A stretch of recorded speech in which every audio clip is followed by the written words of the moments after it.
ഹരേ രാമ രാമ രാമ ഹരേ ഹരേ, ഹരേ കൃഷ്ണ കൃഷ്ണ കൃഷ്ണ ഹരേ ഹരേ. ഇന്ന് ശ്രീരാമകഥാദിനം 15. ഇന്നത്തെ വിഷയം രാവണമാരീച സംവാദം, സ്വർണമാൻ, സീതാപഹരണം, ജടായുവിൻ്റെ വീരപോരാട്ടം. പ്രിയപ്പെട്ട ബന്ധുക്കളെ, ഇന്നലെ നമ്മൾ ശൂർപ്പണഖയുടെ അപമാനവും കരൺ, ദൂഷണൻ, ത്രിശിരസ് എന്നിവരുടെ വധവും കേട്ടു. ഈ സംഭവമാണ് രാവണന്റെ മനസ്സിൽ പ്രതികാരവും മോഹവും ഉണർത്തിയത്. ഇന്ന് രാമായണത്തിലെ ഏറ്റവും വേദനാജനകമായ അധ്യായമാണ്. ശൂർപ്പണഖ സീതയുടെ അപൂർവ സൗന്ദര്യം വിവരിച്ചതോടെ രാവണന്റെ മനസ്സിൽ മോഹം നിറഞ്ഞു. അവൻ മാരീചന്റെ അടുത്തെത്തി പറഞ്ഞു, സീതയെ തട്ടിക്കൊണ്ടുവരാൻ എന്നെ സഹായിക്കണം. മാരീചൻ ഭയപ്പെട്ടു. അവൻ പറഞ്ഞു, രാവണ, ശ്രീരാമൻ സാധാരണ മനുഷ്യനല്ല. മുമ്പ് അദ്ദേഹത്തിന്റെ ഒരൊറ്റ അമ്പുകൊണ്ട് ഞാൻ സമുദ്രത്തിലേക്ക് തെറിച്ചു വീണവനാണ്. അദ്ദേഹത്തോട് ശത്രുത ചെയ്യരുത്. പക്ഷേ രാവണൻ ഉപദേശം കേട്ടില്ല. അവസാനം മാരീചൻ മനസ്സിൽ ചിന്തിച്ചു, രാവണന്റെ കയ്യിൽ മരിക്കുന്നതിനേക്കാൾ ശ്രീരാമന്റെ അമ്പേറ്റ് മരിക്കുന്നതാണ് ശ്രേഷ്ഠം. അങ്ങനെ അവൻ സമ്മതിച്ചു. മാരീചൻ അതിമനോഹരമായ ഒരു സ്വർണമാനിന്റെ രൂപം സ്വീകരിച്ച് പഞ്ചവടിയിലെത്തി. ആ മാനിന്റെ ശരീരം സ്വർണം പോലെ തിളങ്ങി. അതിന്റെ കൊമ്പുകൾ രത്നങ്ങൾ പോലെ പ്രകാശിച്ചു. സീതാദേവി അത് കണ്ട് ശ്രീരാമനോട് പറഞ്ഞു, പ്രഭോ, എത്ര മനോഹരമായ മാൻ! കഴിയുമെങ്കിൽ ഇതിനെ എനിക്കായി പിടിച്ചു തരണമേ. ശ്രീരാമന് അത് ഒരു മായയാണെന്ന് സംശയം തോന്നി. എങ്കിലും സീതയുടെ ആഗ്രഹം നിറവേറ്റാൻ അദ്ദേഹം ലക്ഷ്മണനോട് പറഞ്ഞു, ലക്ഷ്മണ, സീതയെ സൂക്ഷിച്ചു കൊള്ളുക. ഞാൻ മാനിനെ പിന്തുടരാം. വളരെ ദൂരം പിന്തുടർന്ന ശേഷം ശ്രീരാമൻ അമ്പെയ്തു.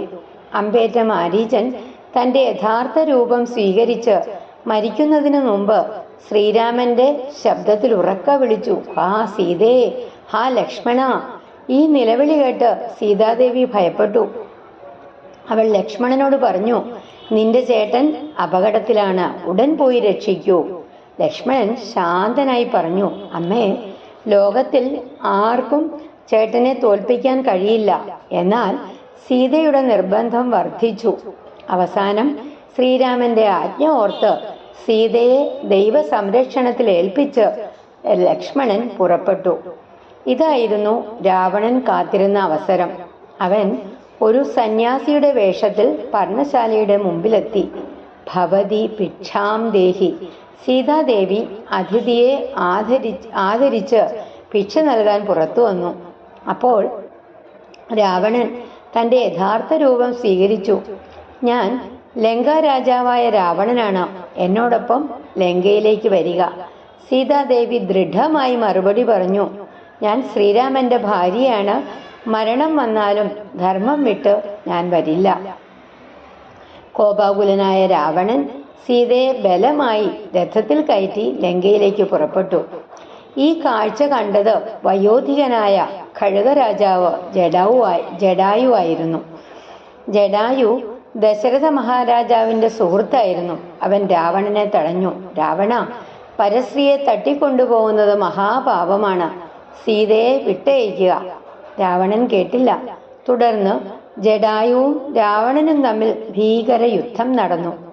വയസ്സായിരുന്നിട്ടും ജടായു അസാമാന്യ ധൈര്യത്തോടെ പൊരുതി. അവൻ രാവണന്റെ രഥം തകർത്തു, കുതിരകളെ വീഴ്ത്തി. എന്നാൽ ഒടുവിൽ രാവണൻ തന്റെ വാളുകൊണ്ട് ജടായുവിന്റെ ചിറകുകൾ മുറിച്ചു. ജടായു ഭൂമിയിലേക്ക് വീണു. രാവണൻ സീതയെ കൊണ്ടുപോയി. സീതാദേവി കരഞ്ഞുകൊണ്ട് തന്റെ ആഭരണങ്ങൾ താഴേക്കെറിഞ്ഞു. അവ പിന്നീട് വാനരന്മാർക്ക് വഴികാട്ടിയായി. ഇന്നത്തെ ആത്മീയ സന്ദേശം, ഇന്നത്തെ കഥ നമ്മെ 3 മഹത്തായ പാഠങ്ങളാണ് പഠിപ്പിക്കുന്നത്. മാരീചൻ പഠിപ്പിക്കുന്നത് ദുഷ്ടസംഗതി ഒടുവിൽ നാശത്തിലേക്കാണ് നയിക്കുന്നത്. സീതാദേവി പഠിപ്പിക്കുന്നത് ഏത് പ്രതിസന്ധിയിലും ധർമ്മം കൈവിടരുത്. ജടായു പഠിപ്പിക്കുന്നത് ധർമ്മത്തിനു വേണ്ടി ജീവൻ പോലും ത്യജിക്കുന്നത് ഏറ്റവും വലിയ സേവനമാണ്. ജഡായു ഒരു പക്ഷിയായിരുന്നെങ്കിലും അവന്റെ ധൈര്യവും ഭക്തിയും കാരണം ശ്രീരാമ ഭക്തരിൽ ഉന്നത സ്ഥാനം നേടി. ഹേ സീതരാമ, ഹേ സീതാരാമ, ജഡായുവിനെ പോലെ ധർമ്മത്തിനു വേണ്ടി ധൈര്യത്തോടെ നിലകൊള്ളാനും സീതാദേവിയെ പോലെ പ്രതിസന്ധികളിലും വിശ്വാസം കൈവിടാതിരിക്കാനും ഞങ്ങളെ അനുഗ്രഹിക്കണമേ. ശ്രീരാമ ജയ രാമ ജയ ജയ രാമ, ശ്രീരാമ ജയ രാമ ജയ ജയ രാമ, ശ്രീരാമ ജയ രാമ ജയ ജയ രാമ. നാളെ നമ്മൾക്ക് ശ്രീരാമന്റെ സീതാന്വേഷണം, ജഡായുവിന് മോക്ഷം, കബന്ധവധം, ശബരിയുടെ ഭക്തി ഇവയൊക്കെ ശ്രവിക്കാം. ഹരേ രാമ രാമ രാമ ഹരേ ഹരേ, ഹരേ കൃഷ്ണ കൃഷ്ണ കൃഷ്ണ ഹരേ ഹരേ. ശ്രീ ഗുരുവായൂരപ്പാ ശരണം.